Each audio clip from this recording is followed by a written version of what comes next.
It's me again, Zahra Jawad, showing you how Shia Islam too is a false religion.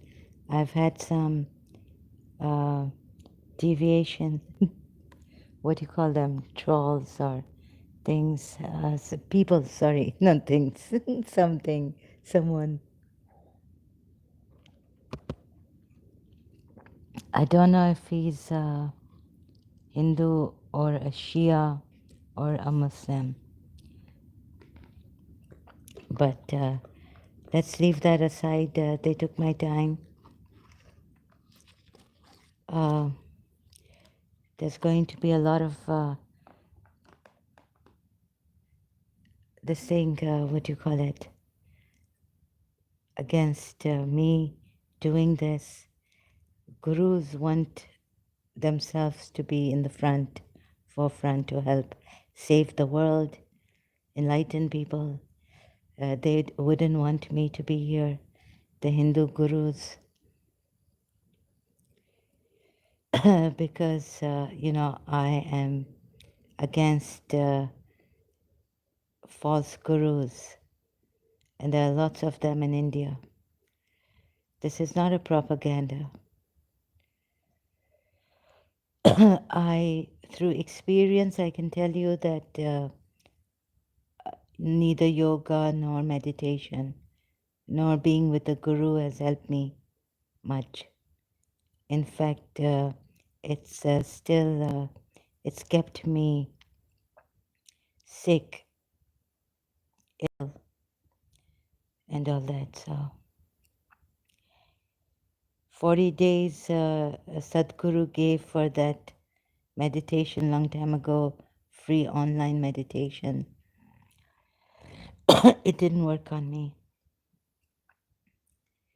So I'm going to get, I've been getting this thing from Shias also. So, okay, Hindus, whatever the problem is, we let it go. Okay, I resonated with Jiddu Krishnamurti. And then when I took off my faith glasses, although even before I used to question about my imams. So there are some very, you'll have to see this, Shias, that you are blindly following your imams. Maybe this lineage also came from that the Prophet Muhammad has copied from the pagan idol worshippers or who. So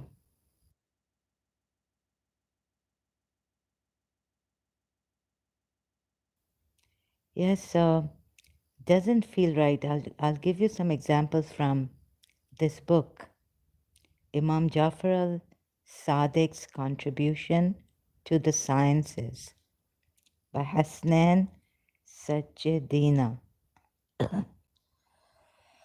Sachedina.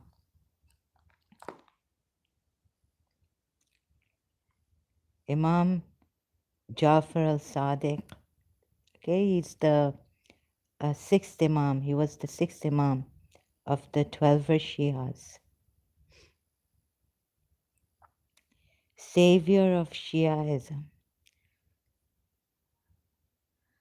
So we've been thoroughly deceived, like anything. I mean, thoroughly deceived jargon, sorry. And so I'm a little bit, I will settle down. Please give me some time and bear with me. I'm not doing this to play around. And this is the thing why I'm doing this, so that, we stop playing around, toying with people's lives, using religion and what suits us, and deceiving people to no end.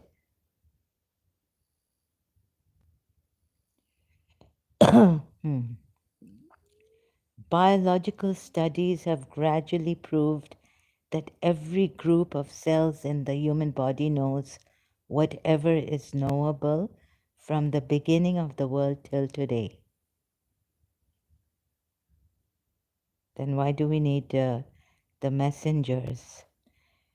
The Shias contend that when someone is chosen as a prophet or as an imam, the curtain which hangs between the conscious and the subconscious mind is lifted, like the Hindus say about gurus,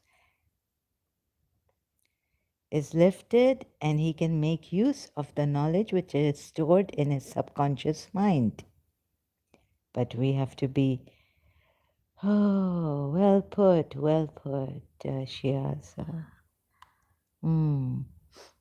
So why do we need? We just need someone to point to this subconscious mind. And this is what the Americans have given us. But we need to worship these imams. We cannot go against them or anything. These Americans have given us the power of the subconscious. Power of the subconscious. So I don't know if any Shia is following me. I think an ex-Shia is following me. Who to trust?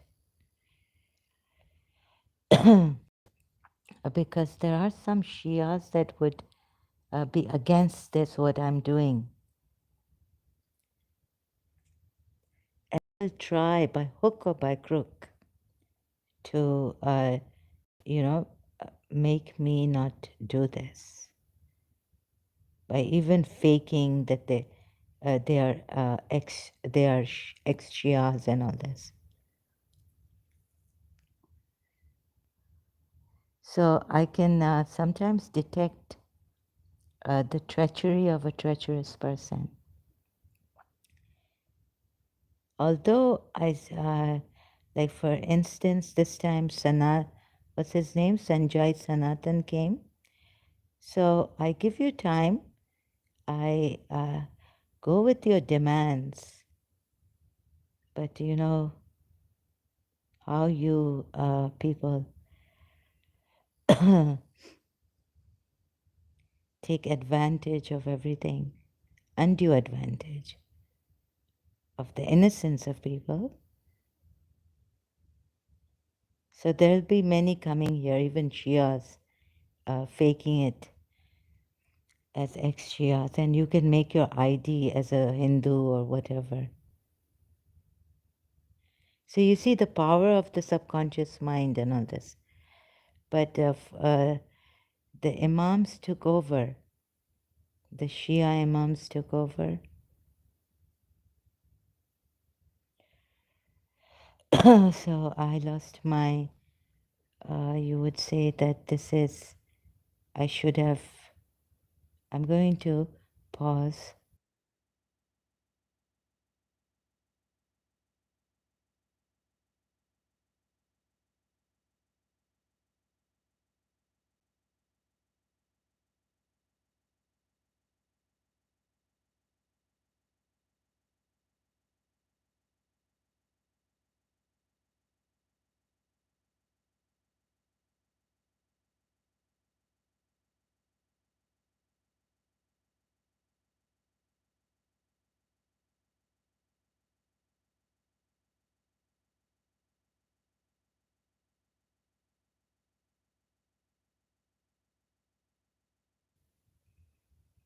Okay, I've come back, resumed my live stream. I'm on another website, Shia Vault, the great Muslim scientist and philosopher Imam Jafar ibn Muhammad al-Sadiq. Introduction. Next we go. Oh God. Yeah, so here it is. The Shias contend that when someone is chosen as a prophet or as an imam, the curtain which hangs between the conscious and the subconscious mind is lifted, and he can make use of the knowledge which is stored in his subconscious mind. Where did you take that from? But isn't it that we cannot go to the subconscious mind without going through the beloved of Allah, Rasulullah? And nothing we can do without Imam Jafar Sadiq or any Shia Imams.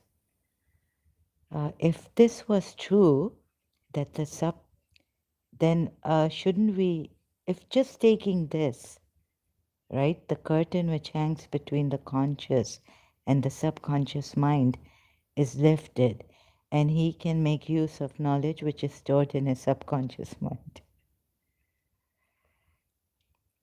Shouldn't we find out what the conscious mind is and what the subconscious mind is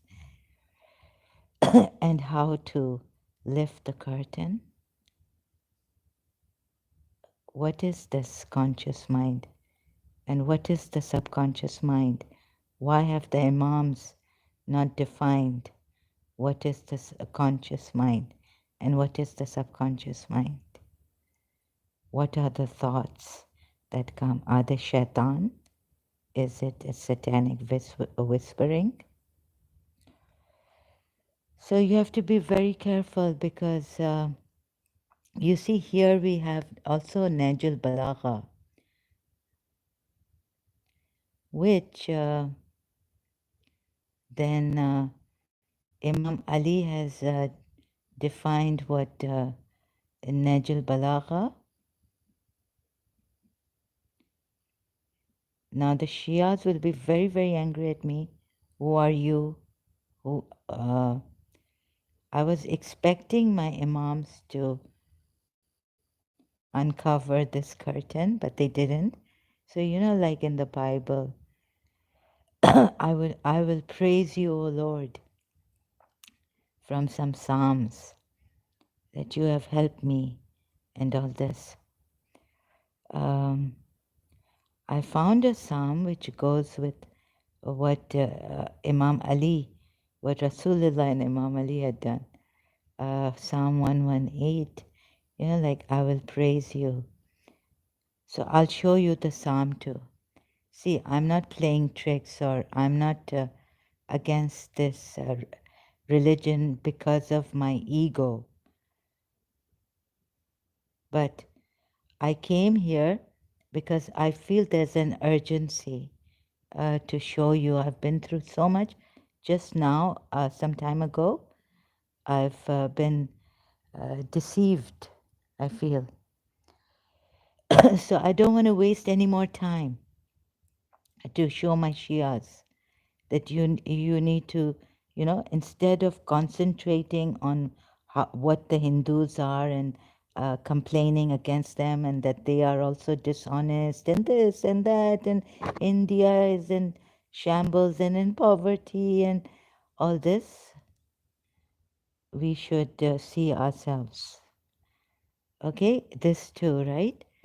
So, and then being so, when I get dishonest people and when I'm deceived, I feel like a compulsion. I feel time is very little and I have a lot to cover. Because you see, from here I discovered the Psalm 118, which goes with, like Imam Ali was born right in the house of Allah. Give thanks to the Lord, for He is good. His love endures forever. Let Israel say, His love endures forever. Let the house of Aaron say, His love endures forever. Let those who fear the Lord say, His love endures forever. So taqwa in the Quran and the relics of Harun wa Musa and Surah Baqarah. When hard pressed, I cried to the Lord. He brought me into a spacious place. The Lord is with me. I will not be afraid. What can mere mortals do to me?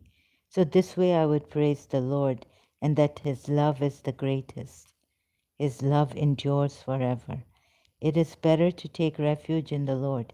But where it is better to take a refuge in the Lord than to trust in princes. All nations surrounded me, but in the name of the Lord I cut them down. They surrounded me on every side, but in the name of the Lord I cut them down. So I was going to say Ali Mola Mola, but unfortunately it didn't. I was, this I found some years back, and I was going to praise Imam Ali. Shouts of joy and victory resound. O Ali, you and your followers, Shias, will be triumphant. The Lord's right hand, Muhammad Rasulullah picked up Imam Ali's hand on Eid Ghadir, right? The Lord's right hand has done mighty things. I will not die but live and will proclaim what the Lord has done. The Lord has chastised me severely, but this is for me, like I would be singing the praises of the Lord, of my Lord. I will give you thanks, for you answered me. You have become my salvation. The stone the builders rejected has become the cornerstone. You know the cornerstone, you know that stone in Kaaba, near Kaaba, Hajar Aswad. The Lord has done this, and it is marvelous in our eyes. Okay, the Lord save us, Lord grant us success. Blessed is he who comes in the name of the Lord. Who has come in the name of the Lord? Ali.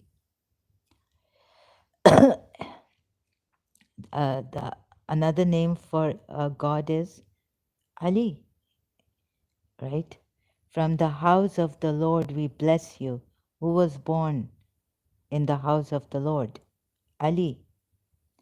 The Lord is God. Ali is God then. No, the Lord is God, and He has made His light shine on us. What is Muhammad? His light. With bows in hand, join in the festal procession. Bows in hand. Surah Najm, how close was he to Allah? Two bows, or, more or less, I don't know. Up to the horns of the altar. You are my God, and I will praise you. You are my God, and I will exalt you. Give thanks to the Lord, for He is good. His love endures forever.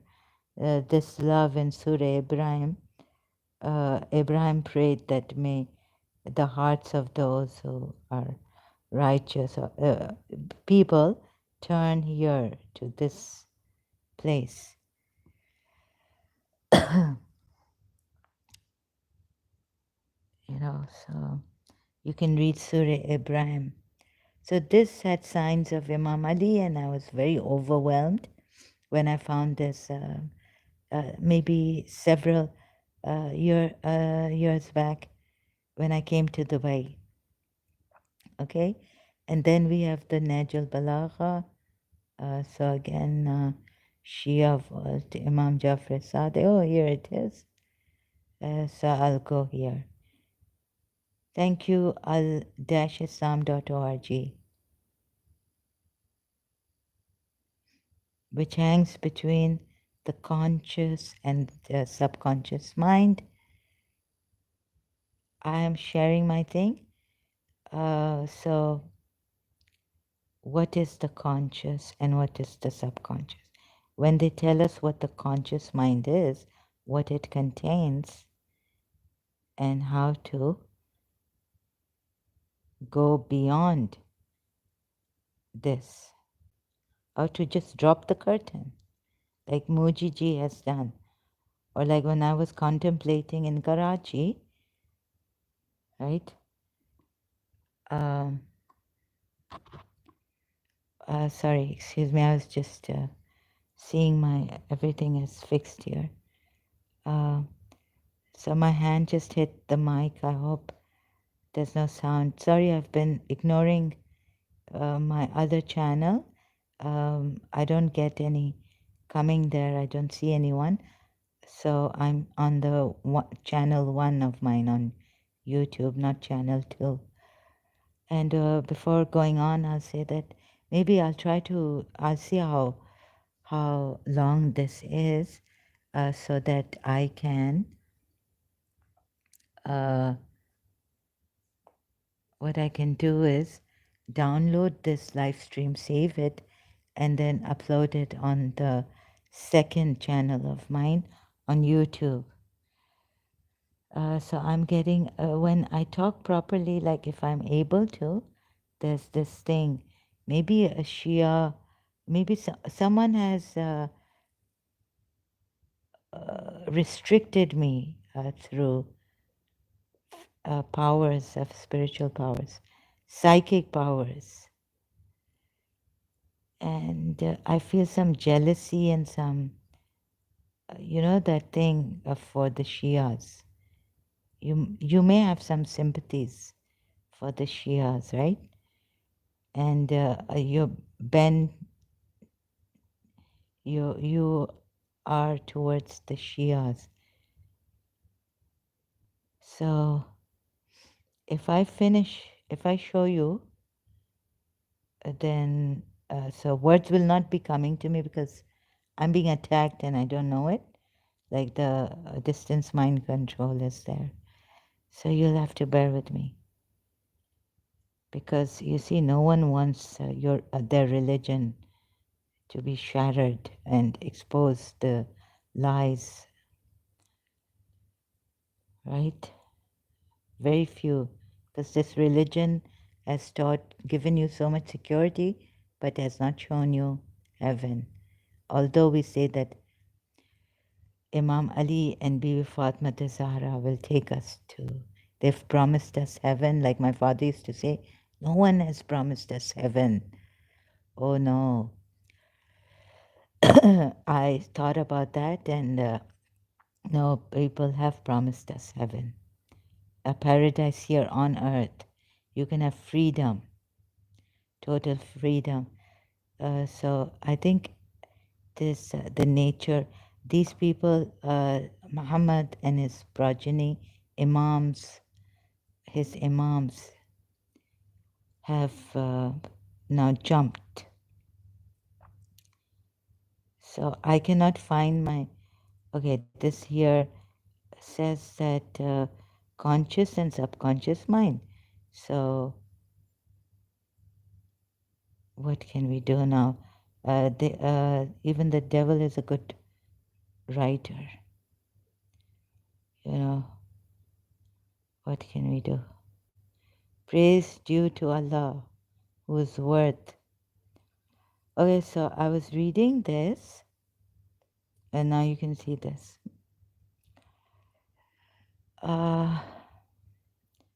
The world is not going to make it any easier for me, not the Shias either. The foremost, and what a God is now. Imam Ali has said this, and when I was reading this, as a Shia in Karachi, I have the whole book in my hand. I realized that there was something missing.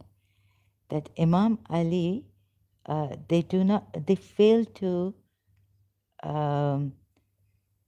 explain to us why, what is imagination, what is the consciousness, what is, what is the subconscious.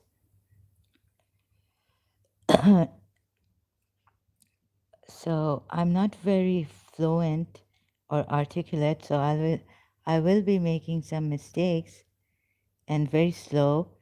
So please overlook and bear with me.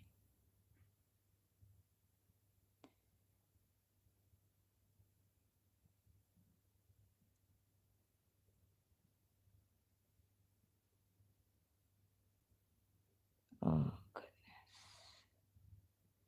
So such a high thinker now has to come down to this. Then Allah asks the angels to fulfill his promise with them and to acknowledge the pledge of his injunction to them by acknowledging him through prostration to him. and submission to his honored position. So Allah said, be prostrate towards Adam. What? Uh, you see what's happened here? What? Then Allah asked the angels to fulfill his promise with them and to accomplish the pledge of his injunction to them, the angels, by acknowledging him through prostration to him or Adam. You see, this is the problem. Prostration to him, which would be God because it's a capital H, and submission to his honored position. But he did not, whatever acknowledging him through prostration to him, be prostrate towards Adam, and they prostrated except Iblis. Did he say prostrate to me or to my injunction or to Adam? Do you see this mistake here?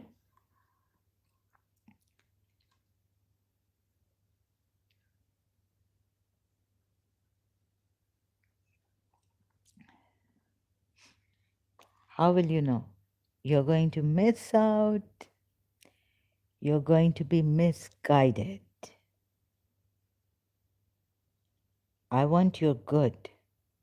I want you to see this because I hate deceivers, dishonest people, misguiding people, exploiting Allah. Oh, so such high things written by Imam, a description of the creation of Adam and all this. And before, like, oh, creation, again, the creation of angels and description of the creation of angels.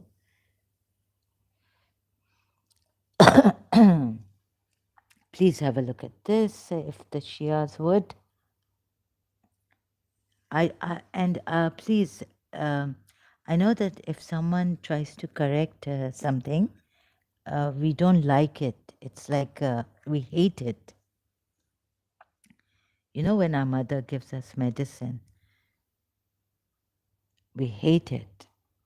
So it's going to be like that, and I know that some Shias will also hate this, what I'm doing, and try to, send their trolls and try to misguide me. I mean, try to make me feel discouraged, dejected. Well, Hindus are also bad and all this, and no one there. But our religion is so good. And I have to put something in my mouth.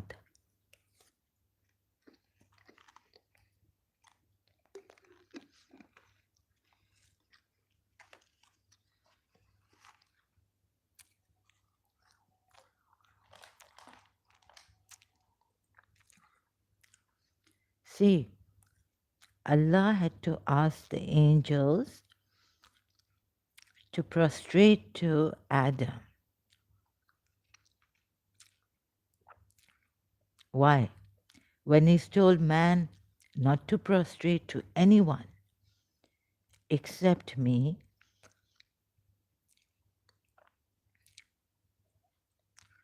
why would Allah ask the angels to prostrate to Adam?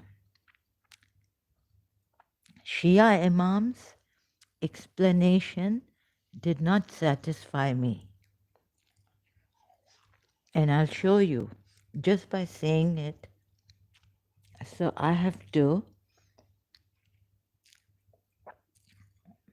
show you from the exegesis of Allama Tabatabai on this. So even like reading, if I may say, this is Imam Ali's explanation now. self-importance withheld him, and vice overcame him. But why does Allah, right?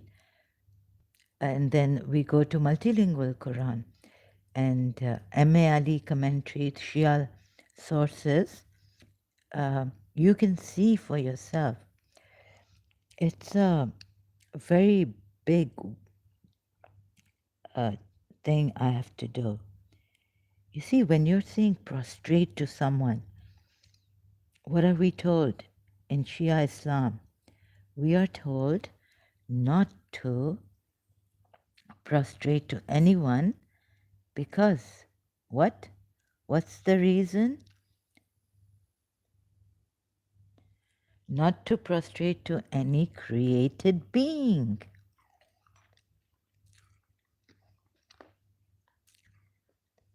Right? Why are the angels told to prostrate to a created being? This would allow us, this means Allah allowed the angels to prostrate to a being, a created, his created being. This could take us into idol worshipping and prostrating to knowledge, the one who has the. We are told, the Shias, according to the Shias, what are we told? We are told that the names, remember that video of mine?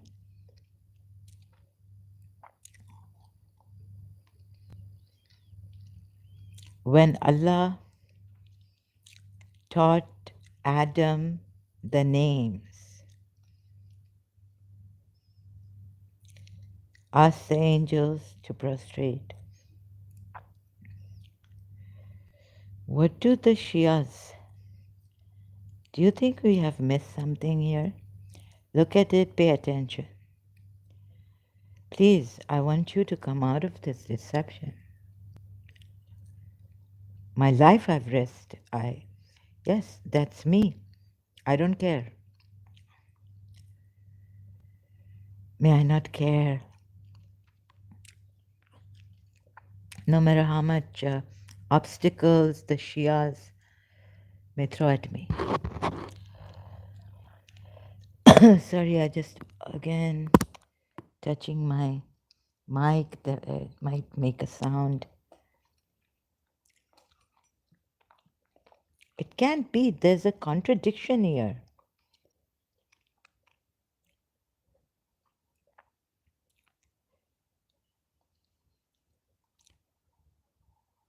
See what Imam Ali says here. Prostration to him. Is this a mistake here? And if these are mistakes and we can't understand, right, what do we do? So if you are in my position, confused, battered, assaulted, tell me, how can you see the truth with your confused mind? Can you see the truth with your confused mind? You are so confused. I'm looking at the truth through my confused mind. Can I see it? No, I cannot see it. I'm looking at the truth through fear in me, through guilt.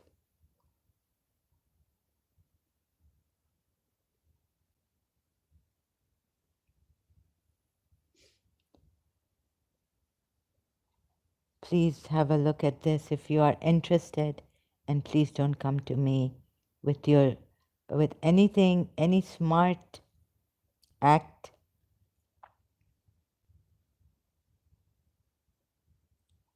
I may be vulnerable, but like Paulo Coelho said, that I have given everything here out.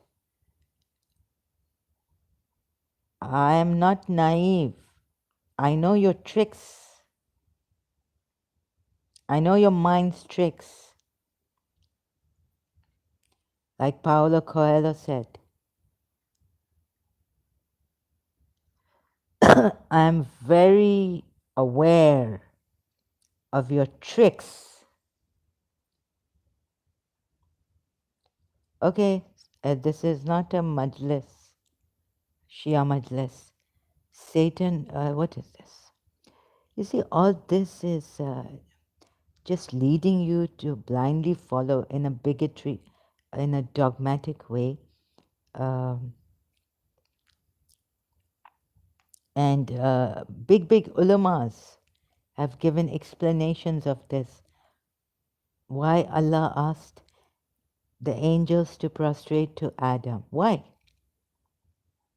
Any reason they gave did not satisfy me. The reason that they have given did not satisfy me. No, I can't take it. And what has happened? No one has, all of you Sunni Muslims, हम सिर्फ अल्लाह का सजदा करते हैं, अल्लाह का सजदा करते हैं. सिर्फ अल्लाह का सजदा करते हो तो क्या ये what has happened here? Huh? Surah, we only do sajda of Allah. But Allah told the angels to do sajda of Adam.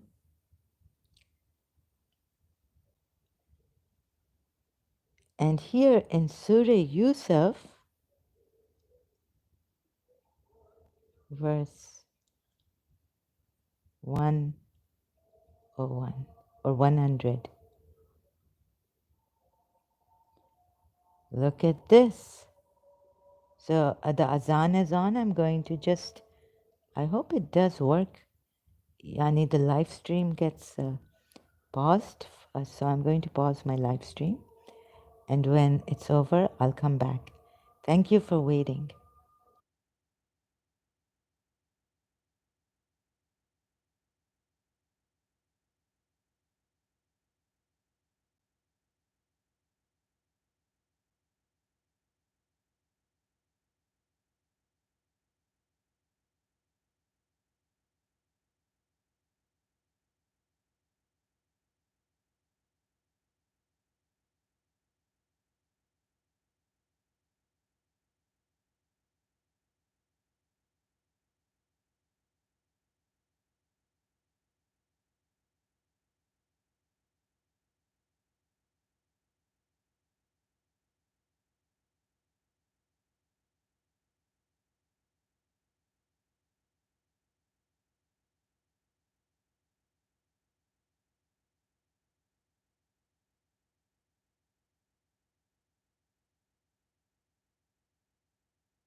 Okay, resumed. Look at this. And he raised his parents upon the throne, and they bowed to him in prostration. Footnote. Sorry, my this.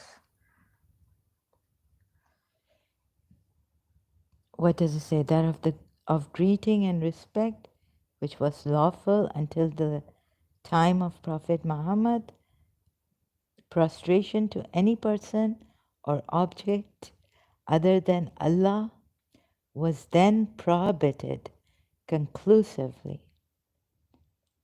That of greeting and respect, which was lawful until the time of Prophet Muhammad. Huh? You see, it was lawful until the time of Prophet Muhammad. They've, yeah, that of greeting and respect. Depends. Now Allah changes his ayat.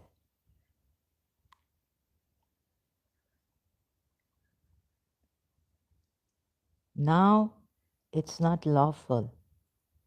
Prostration to any person or object. Do you think this is, who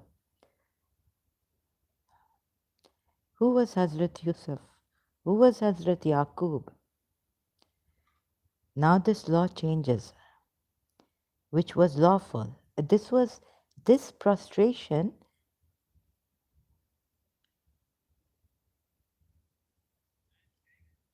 oh sorry,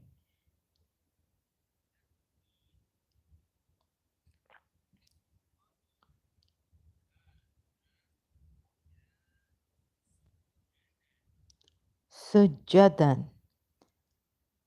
It's not ruku, it's sujud, complete prostration.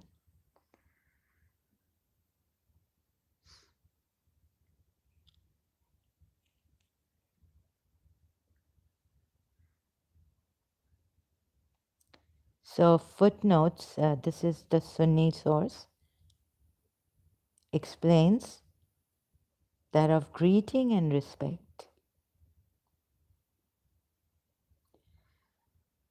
Really, it was lawful until the time of Prophet Muhammad.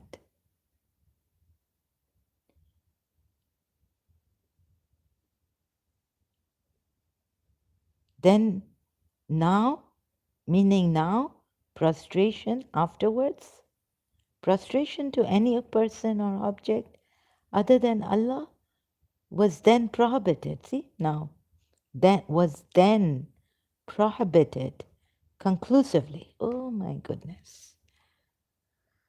You know who Hazrat, he's a prophet, Yusuf, Hazrat Yusuf,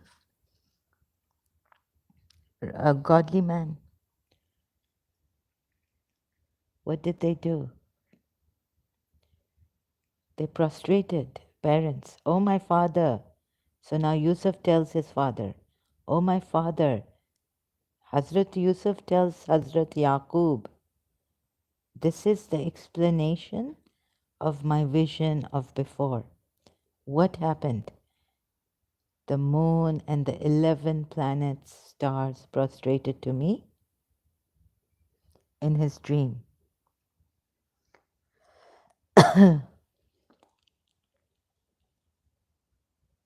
His father has prostrated to him, his parents.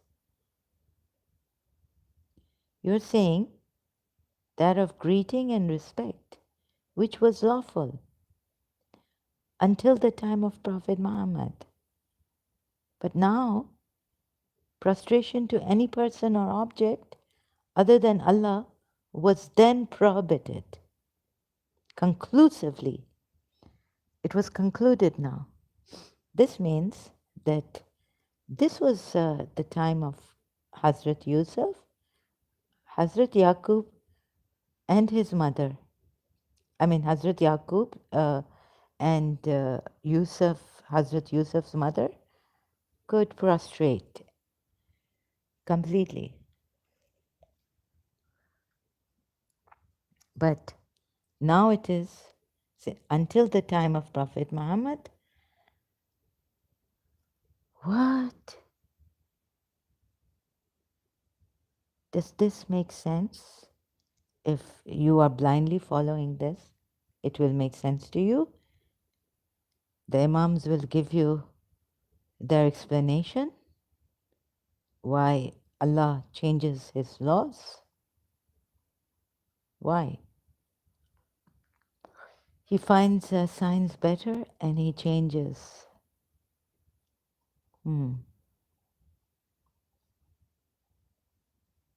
So this, you see how, I mean, it's a big difference here, because now it has become unlawful. It has become unlawful. Prostration to any person or object other than Allah. You're saying that they did it out of greeting and respect. Okay? Let me see if I can find another way to show you how deceived we have been.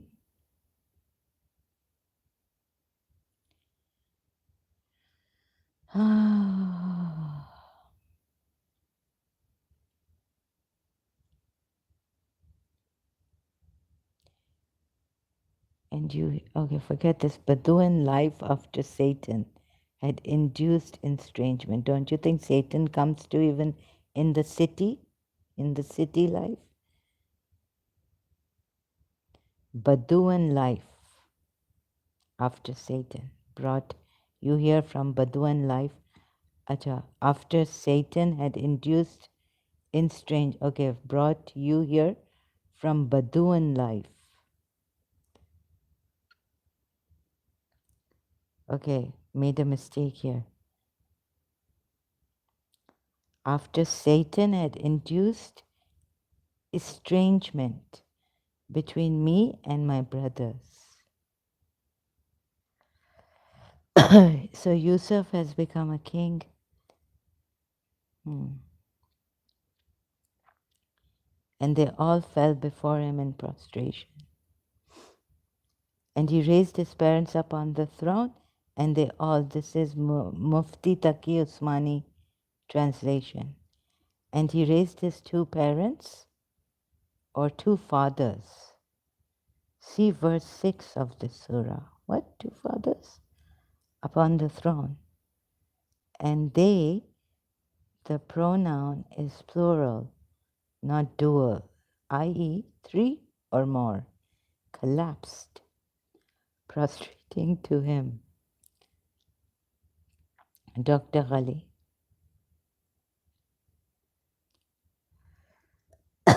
Oh my goodness.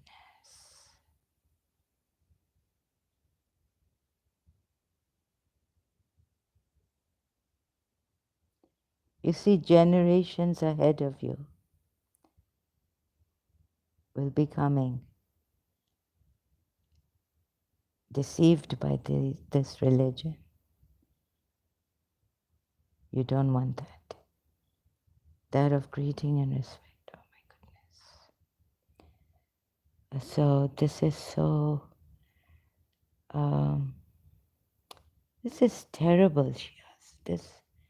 I mean, so what and the footnote is that of greeting and respect, which was lawful until the time of Prophet Muhammad. Prostration to any person or object other than Allah was then, you know why it was prohibited? Because idol worshippers were there. Muhammad didn't like them at all for some reason.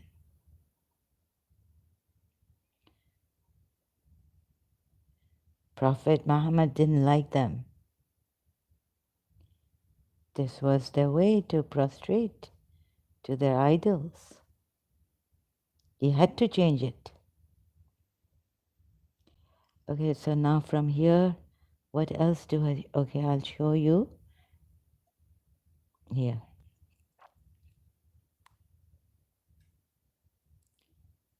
I've already shown you this. Again, I'm going to show you. And who am I really? Because I've seen it, hope that you can see it too. And you have the courage.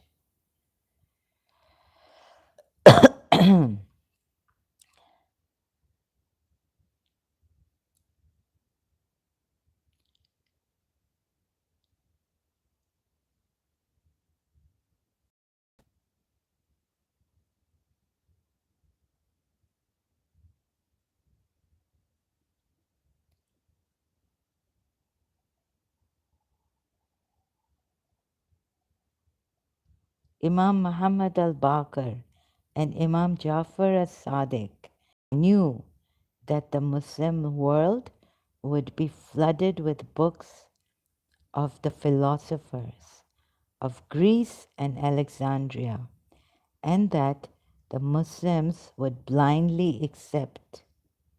Have you blindly accepted Shia Islam? You may not think so, but dig deeper and see. And that the Muslims would blindly accept everything, everything they had written as the gospel truth. My goodness, that's a very big statement against the Muslims. Why would they blindly accept as the gospel truth?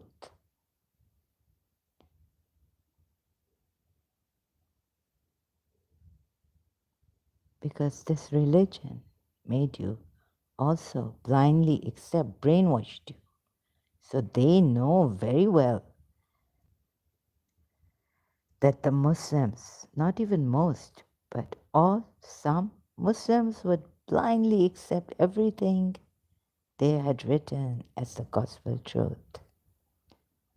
Thus, many of the false and fallacious theories would catch their imagination, corrupt their minds, and keep them under total darkness for centuries. Let's see Greek philosophers.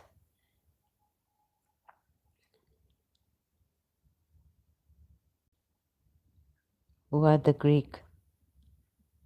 What can they do? They want knowledge. What did I learn in St. Joseph's College? Okay, but you may say that I'm a moderate Shia, that's why I went to St. Joseph's College. Okay, we'll see the Greek philosophers. And we will see Aristotle. So, for example, the theory of Ptolemy that the earth is the center of the universe and the sun. The planet and the stars rotate around it was generally accepted by the Muslims as true. What?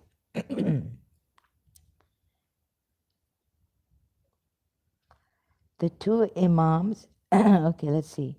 The two Imams explained to their students, didn't Prophet Muhammad explain this? No. The earth is not the center of the universe and the sun, and that the planet and the stars don't rotate around it. The two Imams explained to their students who were to spread their teachings among the Muslims. They didn't wait. They just wanted to follow this, the theory of Ptolemy. They wanted to follow Ptolemy's theory, the theories of those philosophers.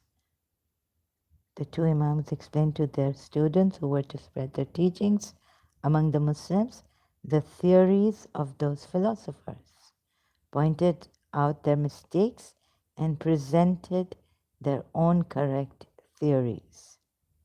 Similarly, they taught them physics, chemistry, geography, etc., prior to the translation of these subjects from Indian, Greek, and Persian into Arabic. Because they were imams.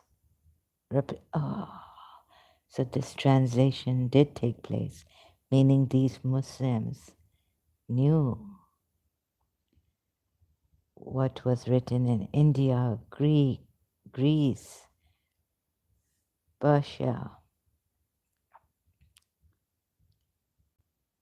Because they were imams, representatives of Allah on earth, they had the knowledge of the theories of Greek philosophers and others.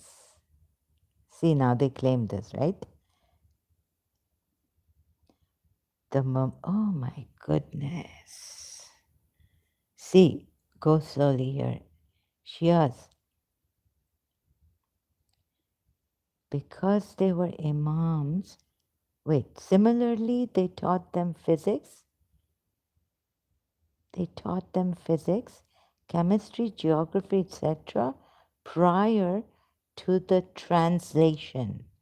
Word very important. Prior to the translation of these subjects from Indian, Greek, and Persian into Arabic. Could it be false that the translation had already taken place? The translation had already taken place.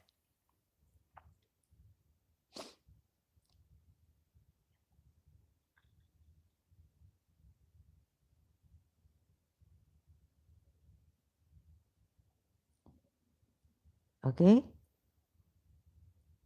Because they were imams, they had the knowledge of the theories of Greek philosophers and others.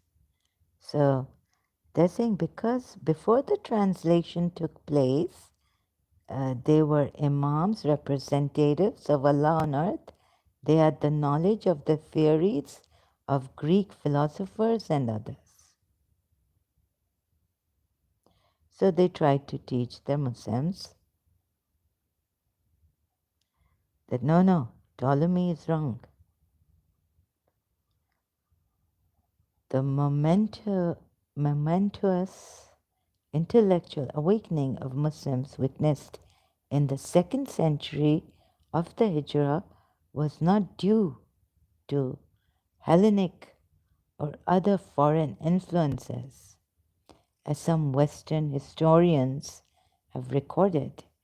It was this result of the untiring and ceaseless efforts made by the members of the Prophet's family to bring about that golden age of knowledge. Among all the opposite caliphs, oh goodness, now you, okay, aware of the popularity of and then he killed him. Mansur, huh? The opposite caliph Al-Mansur, this is not Al-Hallaj, yeah.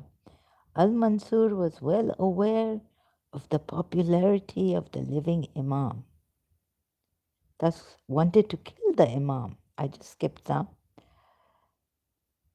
He eventually poisoned him secretly. Maybe they stole from the Greek and Alexandrian philosophers and scientists. On the other hand, those who followed the teachings of the Imam were systematically persecuted, very conveniently put. And science must have suffered, astronomy, maths. And so they were translated into Arabic and taught in schools and colleges.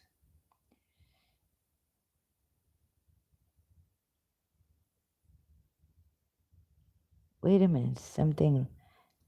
Uh, Gradually, the names of Socrates, Plato, Aristotle, and Ptolemy became a household name, and their scientific and philosophical theories captured the imagination. Captured the imagination. And dominated the thoughts of the Muslims for centuries. I think I've had enough. Do you see? Uh, I need a break. See the folly here by my imams, Shia imams. It's so sad. I want to break down, but I cannot afford to do this right now. So I'll take a break, yes, and then I'll come back to show you more. Thank you so much.